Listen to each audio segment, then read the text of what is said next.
Assalamualaikum warahmatullahi wabarakatuh. Nama saya Anggi Wulan Ramadhani, NIM A1H1194041.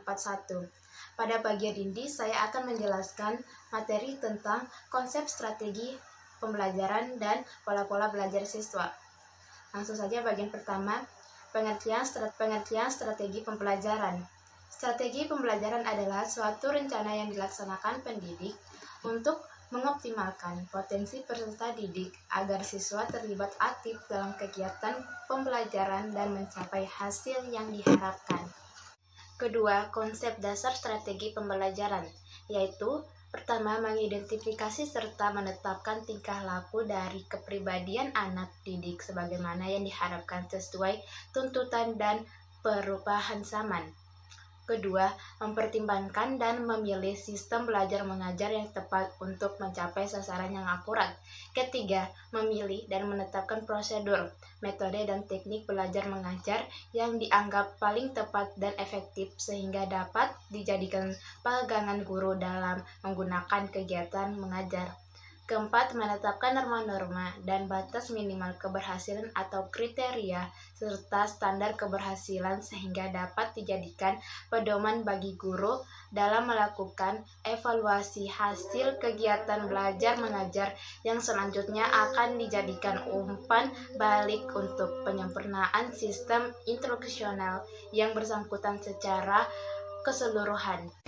Assalamualaikum warahmatullahi wabarakatuh. Perkenalkan, nama saya Andi Reski Tanriola, NIM A1H119040, anggota dari kelompok 7. Di sini saya akan membacakan materi tentang 8 tipe belajar, yakni diantaranya yaitu tipe 1, belajar isyarat, signal learning. Nama tipe belajar ini diberikan oleh penemuan yaitu Ivan Plov. Belajar dalam hal ini adalah sesuatu menjadi tanda bagi hal yang lain untuk menimbulkan reaksi. Yang menjadi pokok dalam belajar adalah stimulus dan respon. Lama-kelamaan, stimulus itu menimbulkan rasa reaksi. Misalnya, anak kecil belajar untuk tidak memanjat pohon. Bukan karena anak itu pernah jatuh dari pohon, akan tetapi setiap kali ia memanjat, ibunya selalu memukulnya. Paling tidak ibunya berkata keras jangan padanya. Dengan sendirinya, anak merasa takut apabila dekat dengan pohon, sehingga lama-kelamaan terbentuklah hubungan antara memanjat pohon dan tindakan ibu. Dengan demikian, memanjat pohon tanda signal bagi anak tersebut akan menyusul hukuman ibu. Akhirnya anak itu tidak pernah lagi memanjat pohon meskipun ibunya tidak ada di dekatnya. Tipe 2, stimulus respon learning. Tipe belajar ini diselidiki oleh Skinner, di mana unsur pokok dalam tipe belajar ini adalah peneguhan dan penguatan. Yang dimaksud dengan penguatan atau peneguhan dalam tipe belajar ini adalah perbuatan atau reaksi yang salah tidak mendapat peneguhan. Misalnya, seorang anak yang baru saja belajar bahasa asing diberi peneguhan setiap kali ia berbuat yang tepat atau menjawab dengan benar, supaya lain kali ia melakukan sesuatu yang sama. Bentuk penguatan dalam berupa pemberian hadiah seperti buku tulis, ujian, dan kata-kata atau izin untuk melakukan sesuatu yang disenangi anak. Tipe 3, belajar rangkaian atau yang disebut dengan chaining. Rangkaian atau rantai dalam chaining adalah semacam rangkaian antara stimulus respon yang bersifat segera. Hal ini terjadi dalam rangkaian motorik seperti gerakan dalam mengikat sepatu, makan, minum, atau gerakan verbal seperti selamat tinggal. Dengan demikian, seorang anak atau siswa harus mampu melakukan suatu gerakan menyusul gerakan seperti main bola voli di sekolah. Dalam mata pelajaran olahraga, beberapa gerakan harus dilakukannya, melalui dari cara memegang bola sampai dengan cara memukul dengan tepat. Tipe 4, asosiasi verbal. Suatu kata dengan suatu objek yang berupa benda, orang atau kejadian, dan merangkaikan sejumlah kata dalam urutan yang tepat. Misalnya, kalau kita perlihatkan ayat-ayat kepada anak, memberikan nama, cap verbal kepada anak itu adalah Al-Quran. Belajar asosiasi verbal yang lainnya, misalnya anak belajar merangkai kata-kata dalam sejumlah kalimat seperti menghafal lagu kaidah, menggunakan cara menghafal yang mudah seperti dalam singkatan. Misalnya, MUI adalah singkatan dari Majelis Ulama Indonesia. Pangkop Kamtib adalah singkatan dari Panglima Komando Operasi Keamanan dan Ketertiban. Tipe 5, belajar diskriminasi. Discrimination learning.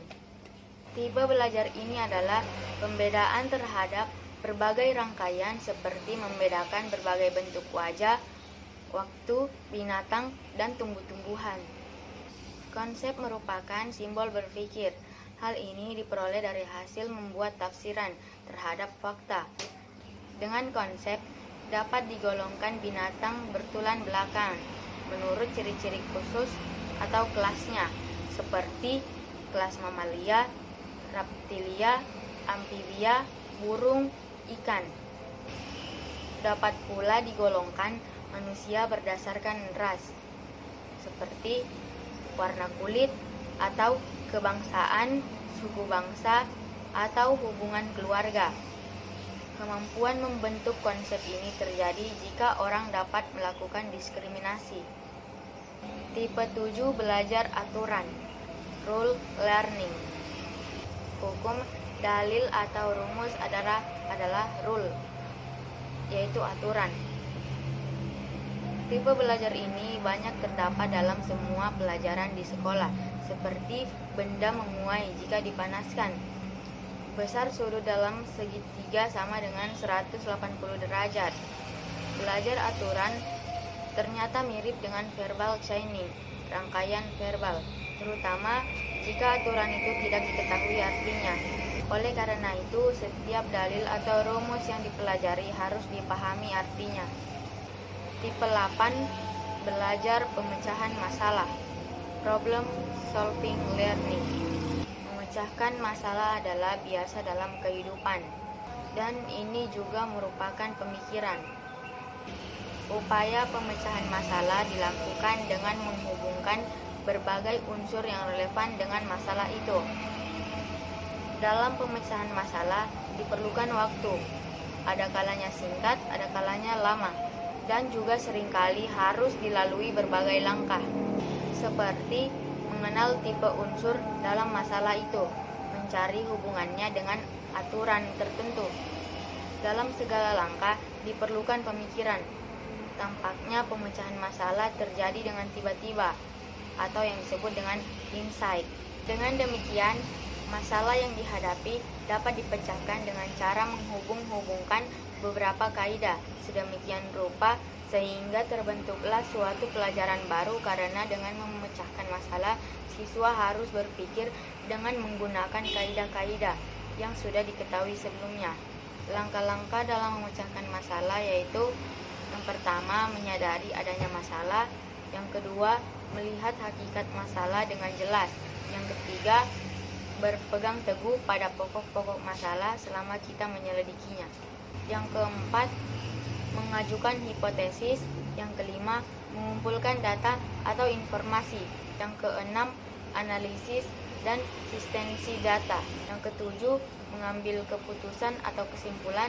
Yang kedelapan, mencoba dan melaksanakan kesimpulan. Dan yang kesembilan, menilai kembali keseluruhan pemecahan masalah. Bismillahirrahmanirrahim. Assalamualaikum warahmatullahi wabarakatuh. Perkenalkan, nama saya Yustin Vitasari, NIM A1H1 19039, Fakultas Keguruan dan Ilmu Pendidikan, Universitas Haluoleo, jurusan Pendidikan Guru dan Pendidikan Anak Usia Dini. Di video kali ini, saya akan menjelaskan tentang pendekatan rasional dalam belajar mengajar. Bismillahirrahmanirrahim.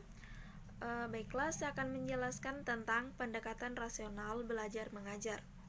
Sebelum kita melangkah lebih jauh, lebih baik kita mengetahui dulu apa itu pendekatan rasional. Pendekatan rasional adalah suatu pendekatan yang dilakukan guru terhadap murid dengan cara membimbing perkembangan berpikir murid ke arah yang lebih baik sesuai dengan tingkatan usianya. Usaha yang terpenting bagi pendidik adalah bagaimana memberikan peranan terhadap akal atau rasio dalam memahami dan menerima sesuai ajaran agama, termasuk mencoba memahami hikmah dan fungsi ajaran agama. Karena akal rasio atau rasio itulah akhirnya dijadikan pendekatan rasional guna kepentingan pendidikan dan pengajaran di sekolah. Akhirnya, pendekatan rasional dijadikan untuk kepentingan pendidikan dan pemeliharaan di sekolah. Metode mengajarnya adalah seperti ceramah, tanya jawab, diskusi kelompok, kerja, latihan, dan tugas. Rasional strategi pembelajaran dibagi menjadi 4. Yang pertama, rasional strategi pembelajaran melalui bernyanyi. Yang kedua, rasional strategi pembelajaran melalui bercerita. Yang ketiga, rasional pembelajaran melalui bermain. Yang keempat, rasional strategi belajar terpadu. Baik, saya akan menjelaskan tentang yang pertama, rasional strategi pembelajaran melalui bermain. Bermain merupakan kebutuhan anak. Bermain merupakan aktivitas yang menyatu dengan dunia anak, yang di dalamnya terkandung bermacam-macam fungsi seperti pengembangan kemampuan fisik motorik, kognitif, afektif, sosial, dan sebagainya. Dengan bermain, anak akan mengalami suatu proses yang mengarahkan pada perkembangan kemampuan manusiawinya. Baiklah, yang kedua, rasional strategi pembelajaran melalui bercerita. Pencapaian tujuan pendidikan taman kanak-kanak dapat ditempuh dengan strategi pembelajaran melalui bercerita. Manfaat cerita bagi anak TK yaitu: yang pertama, bagi anak TK, mendengarkan cerita yang menarik dan dekat dengan lingkungannya merupakan kegiatan yang mengasihkan. Yang kedua, guru dapat memanfaatkan kegiatan bercerita untuk menanamkan nilai-nilai positif pada anak. Yang ketiga, kegiatan bercerita juga memberikan sejumlah pengetahuan sosial, nilai-nilai moral dan agama. Yang selanjutnya, pembelajaran dengan bercerita memberikan pengalaman belajar untuk mendengarkan. Yang kelima, dengan mendengarkan cerita, anak akan dimungkinkan untuk mengembangkan kemampuan kognitif, afektif, dan psikomotorik. Dan selanjutnya, membantu anak untuk membangun bermacam-macam peran yang mungkin dipilih anak dan bermacam layanan jasa yang ingin disumbangkan anak kepada masyarakat. Baiklah, untuk yang ketiga, rasional strategi pembelajaran melalui bernyanyi.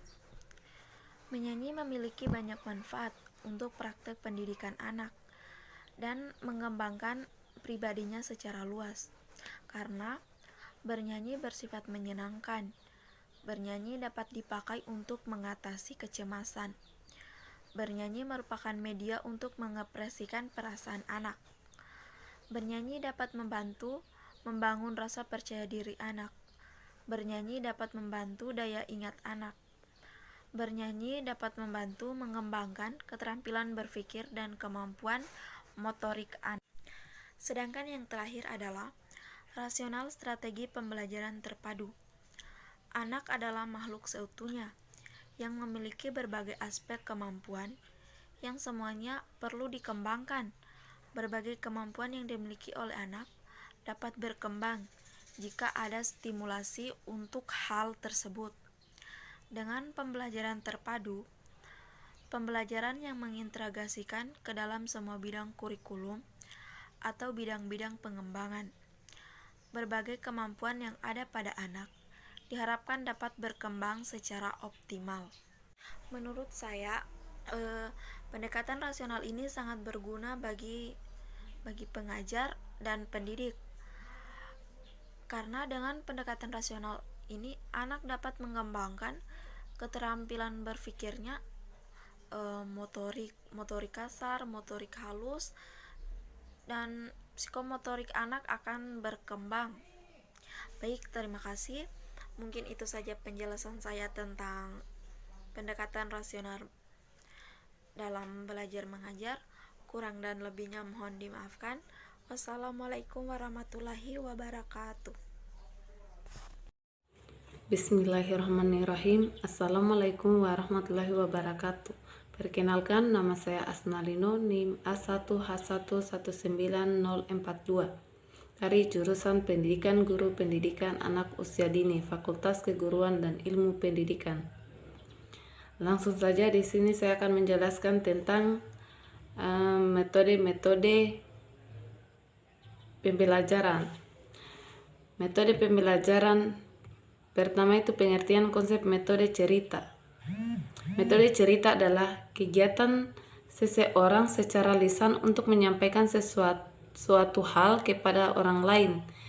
Bertujuan melatih siswa mendengarkan cerita, memahami isi cerita, bertanya dari isi cerita, menjawab soal yang bersumber dari cerita, dan terakhir yaitu mampu untuk menceritakan kembali apa yang ia dengar dengan bahasa mereka sendiri.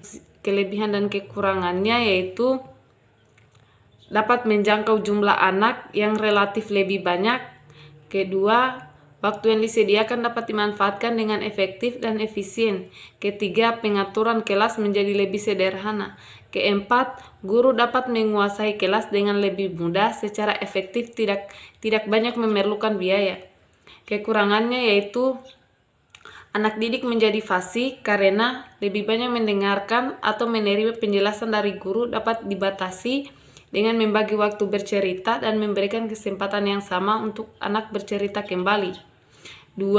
Kurang merangsang perkembangan kreativitas dan kemampuan siswa untuk mengutarakan pendapatnya.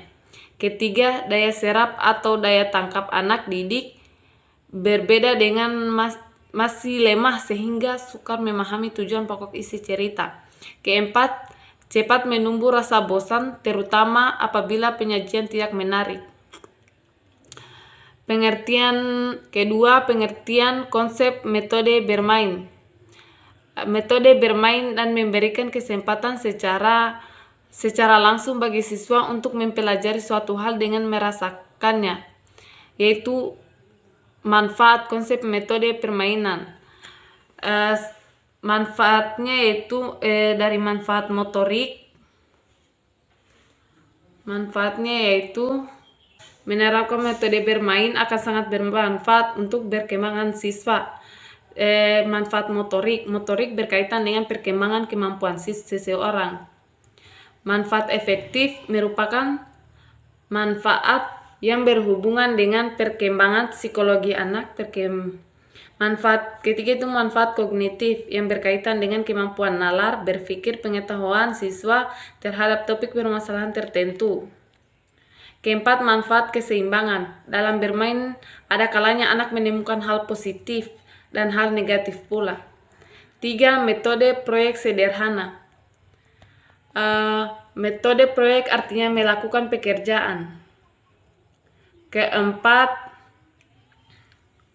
metode kerja kelompok besar. Metode kelompok kerja saat ini populer di sekolah-sekolah karena metode kerja kelompok merupakan metode pembelajaran berupa penyajian materi yang disajikan dalam bentuk tugas yang diberikan kepada satu kelompok yang terdiri dari beberapa siswa. Kelima, metode karya wisata. Metode karya wisata merupakan kegiatan pembelajaran dengan mengamati dunia secara langsung yang meliputi manusia, hewan, tumbuhan, dan benda-benda yang ada di sekitar lingkungannya. Keenam, metode tanya jawab. Metode tanya jawab adalah metode pembelajaran yang dilakukan guru dalam memberikan pertanyaan kepada siswa dan siswa menjawabnya. Sebaliknya juga dapat dilakukan dengan memberikan kesempatan kepada siswa untuk bertanya dan guru juga menjawabnya. Ketujuh, metode demonstrasi. Metode demonstrasi adalah metode pembelajaran dilakukan dengan cara menunjukkan. Kedelapan, metode pemberian tugas. Metode pemberian tugas adalah pemberian tugas kepada anak. Misalnya tugas yang diberikan dapat berupa soal, materi untuk dipelajari, pekerjaan di rumah, dan lain-lain. Ke-9, Beyond Center Children's Time BCCT. Metode pembelajaran BCCT merupakan metode pembelajaran di mana guru sebagai pendidik menghadirkan hunian nyata di dalam kelas, mendorong siswa untuk membuat hubungan antar pengetahuan, pengalaman, dan penerapan dalam dunia nyata. Ke-10, Children's Time lingkaran kalender. Metode pembelajaran lingkaran kalender merupakan metode pembelajaran yang menggunakan kalender sebagai tema-tema pada materi pembelajaran. Ke-11, metode presentasi dan cerita. Metode ini adalah salah satu metode yang paling disukai karena khusus di PAUD caranya dilakukan dengan memberikan kesempatan kepada siswa untuk menyampaikan informasi yang mereka miliki dengan cara bercerita. Terima kasih. Assalamualaikum warahmatullahi wabarakatuh. Assalamualaikum warahmatullahi wabarakatuh. Perkenalkan, nama saya Aspiati dengan nomor stambuk A1H1 19043. Baik, saya akan melanjutkan pemaparan materi dari kelompok kami. Media pembelajaran. Media berasal dari bahasa Latin yang merupakan bentuk jamak dari kata medium yang secara harfiah berarti perantara atau pengantar, yakni perantara atau pengantar sumber pesan dengan penerima pesan. Klasifikasi media. Media berdasarkan jenisnya terbagi atas 3. Pertama, media audio, yaitu media yang hanya dapat didengar saja atau yang memiliki unsur suara. Contohnya seperti radio dan rekaman suara. Kedua, media visual, yaitu media yang hanya dapat dilihat saja dan tidak mengandung unsur suara. Contohnya seperti foto, lukisan, gambar, dan sebagainya. Ketiga, media audiovisual, yaitu media yang mengandung unsur suara dan juga yang memiliki unsur gambar yang dapat dilihat. Contohnya film, rekaman video, dan sebagainya. Dalam media audio untuk pendidikan anak usia dini, media ini digunakan untuk memutar sebuah cerita ataupun lagu untuk anak-anak. Melalui media ini, anak diperhatikan untuk menyimak, mendengarkan, atau juga meniru cerita dan juga lagu yang diputarkan. Manfaat dari media ini untuk anak usia dini adalah bisa merangsang perkembangan imajinasi dan juga perkembangan bahasanya. Sedangkan media visual dibandingkan dengan media audio, media visual dalam situasi terbentuk jauh lebih baik untuk digunakan sebagai media pembelajaran, khususnya untuk anak usia dini.